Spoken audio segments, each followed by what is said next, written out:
guys and gals, Nary here from Drake Wing Gaming, and something on Twitter, the Gaming Drag. Today I'm coming back at you with a Let's Play episode of Beasts of the Thorns. So yeah, let's go ahead and jump right back into it, shall we? Alarm saying you were up and let's go! Alright, but there was no sound at all. The closer I got to the resonance clock, the less sound there was, and in the end the only thing I could hear was the sound of my own pulse, which was a very difficult experience. It was like I was suffocating. The silence was so terrible that I couldn't bear it and had to walk back.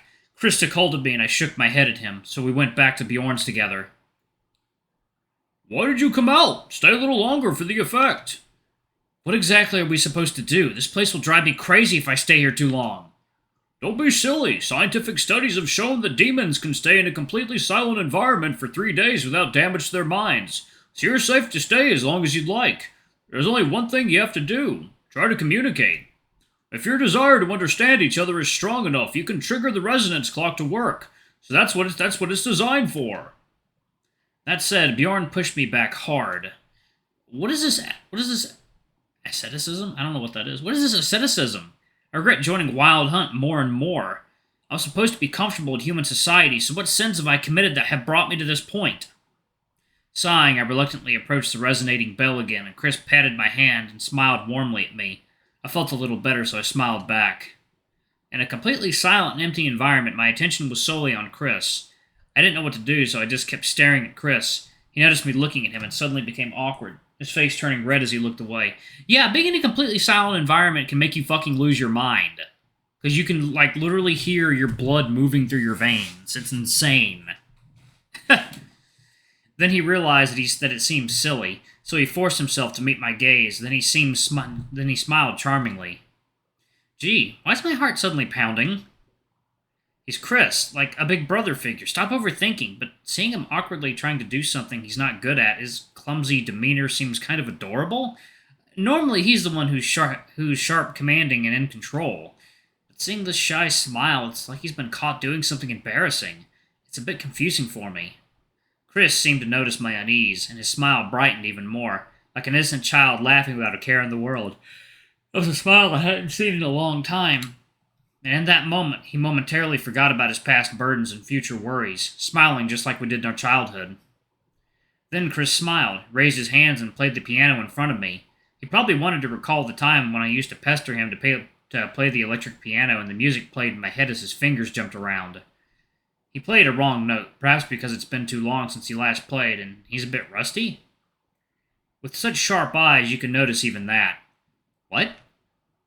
What? Chris and I panicked and popped out a bunch of questions to ask each other, only to see his mouth change shape, but no sound came out. Then we burst into laughter, our carefree laughter interrupted by the domain of the resonant silence. For a moment we forgot that all sound would disappear here, and we desperately tried to speak, to ask each other questions. Like a torture mechanism.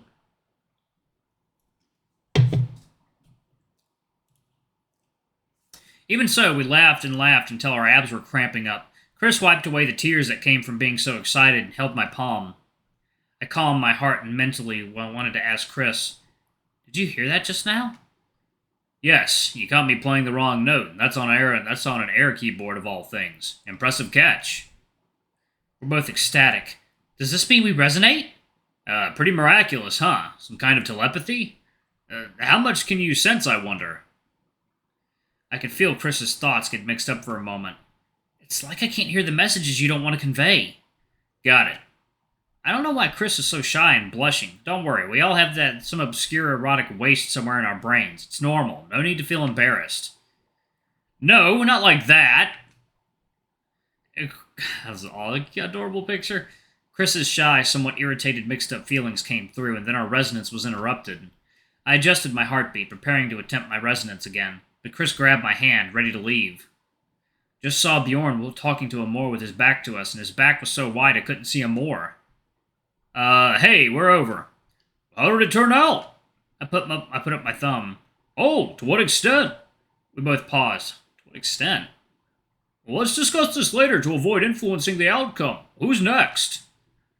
I've known Hess longer than Chris, so let's start with Hess. Without waiting for a response, Amor grabbed my hand and headed for the resonating bell. The grip was pretty strong. We walked briskly to the resonating bell, and Amor opened his mouth to me as if to ask a question, but no sound came out. I guess he's asking how it works. Amor's expression became ecstatic, and he continued to speak to me. I can't guess what he wants to say.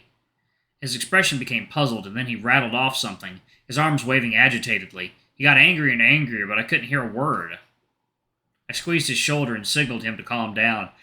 And when I got close enough, I read his lips. Why? He's asking why. Oh, Amor looked up at me with a glimmer of hope in his eyes. Can you feel what I want to say? Amor nodded happily, another string of words. But I can't feel your thoughts.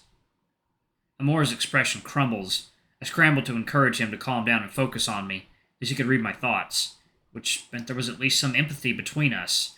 I could feel over his shoulder that his heartbeat was uneven and he was out of sorts, so I took his hand and sat down cross-legged. We sat face to face, palms interlocked. After a while, I could feel in his pulse that he was calming down. I started trying to talk to him in my head. Can you hear me? Amor nodded. Then he looked at me and tried very hard to convey something to me. But I couldn't hear anything, and as time passed, I felt his emotions change from faint hope to anger and jealousy. He tried to pull his hand back, and I grabbed his paw as hard as I could. In that moment, his emotions turned to despair, and he shook his head at me. Oh, no, don't make the fox upset.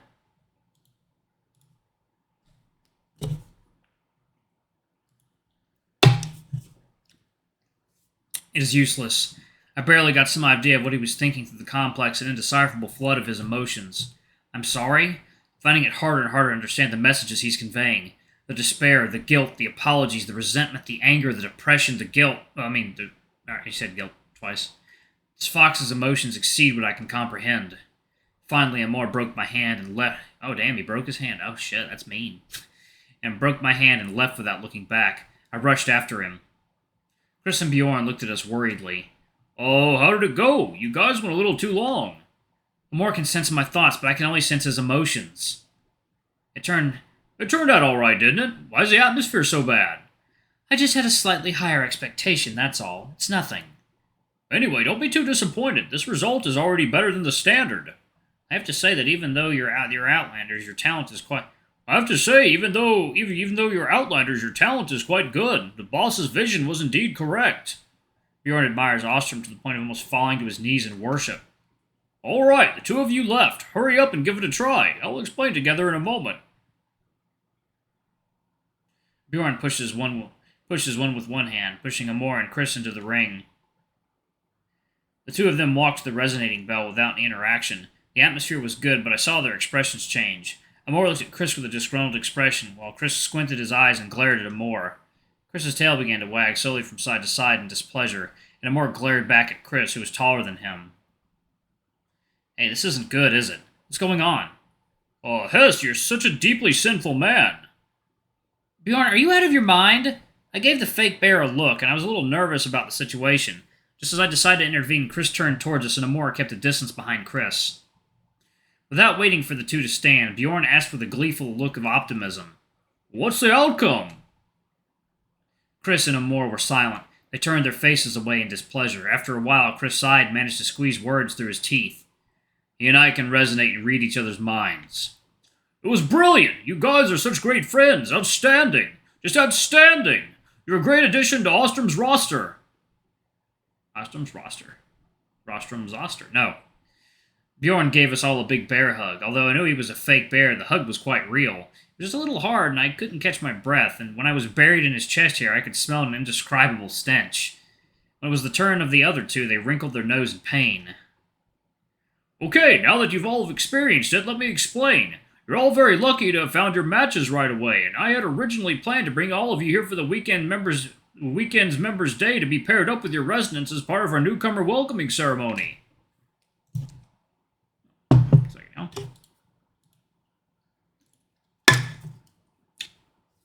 However, the newcomers who are getting a lot of attention have easily solved this problem, so we can focus on the party on Sunday. Get to the point. Bjorn cleared his throat with a few dry chuckles, cut to the chase. There is no exact indicator of the level of empathy, but we use several benchmarks to judge it. First of all, it is very important to be able to read the thoughts of the other party from a distance and communicate with them so that the rover can point out the location of the prey to the hunter. The higher level is called full resonance, in addition to communicating with each other's thoughts, but also able to exchange five senses of information. Able to replace the partner to hear or see, could do this with very few people. The outstanding hunters through the ages have less than half of these abilities. So, does this resonate with anyone else in the fraternity besides Ostrom at this point? Oh, well, as embarrassing as it is to say, anyone who is paired with Ostrom, but then they were excluded as a special case. We also drastically altered their fraternity logs for this reason. Practically speaking, I don't think a full resonance is a goal to be pursued, whether it's the president or full resonance. It's an unanswered question. If it is a resonance that cannot be applied to actual combat, we call it weak resonance, but this does not mean that the bond between the two is not deep enough, only that it cannot be applied to big game hunting. Weak resonance does not allow for the exchange of explicit messages between them and consists of messages that are fragmented and difficult to decipher, or that are exchanged for fragments of memories, fragments of emotions, rather than explicit messages. Weak resonance can be cultivated into resonance, so don't be too discouraged, Amor. You can improve with more practice. However, one of the properties of the resonance clock has been analyzed by the seniors in the last few years, so we are now limiting its use to 2 times a week. So if you want to practice, ask one of the officers to open the security door here. And you have to sign up for a record of use. And why is that? The resonance clock amplifies thoughts. If happy partners use it together, it doubles happiness. Conversely, if 2 depressed people use it together, the depression almost doubles. Oh, Jesus. The more times the resonance clock is used, the harder it becomes to control this state. Some impatient seniors in the past ended up having to take antidepressants for life because of this. We joined the great hunt for the future, not to ruin it. All in all, it is a guarantee to be safe if the code of practice is followed. After all, a tool is a tool, and it depends on how the person uses it. Into that. Then our group left the resonator room. At the end, I looked back at the resonator clock, which shone with a transcendent and solemn light in the lamplight. I recalled Lucas's comment that we were indeed abusing it, and would continue to do so in the tradition of the fraternity. Back on the ground floor, we heard a lot of voices inside the building, and Darwin was waiting at the basement door for us to come out. When he saw us, he smiled and talked to us.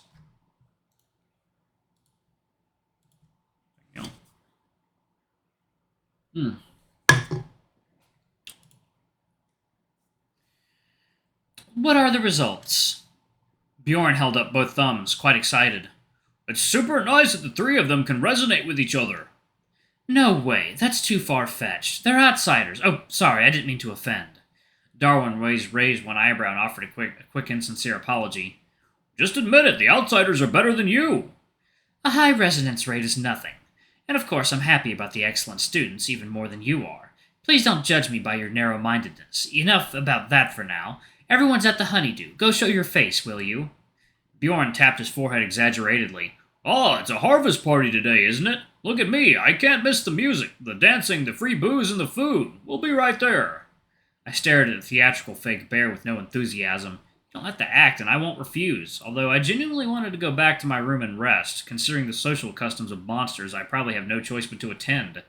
Bjorn enthusiastically cuddled me towards the nectar hall, which was already full of people, with tables around the room filled with exquisite food and vats of wine. And where the food and drink was a little more elaborate than the usual pizza parties on the other side of the university, but the craziness doesn't diminish. The party looked like it had only just begun, and already there was a fight over the drinks, only to see one of them go down with a bang and the winner raise his glass high in triumph, and the whole room was abuzz with excitement. Alright, y'all, I'm actually going to pause it right there. Thank y'all so much for watching. I've got a call coming in. I love you all, and I'll see you all in the next video. Bye-bye!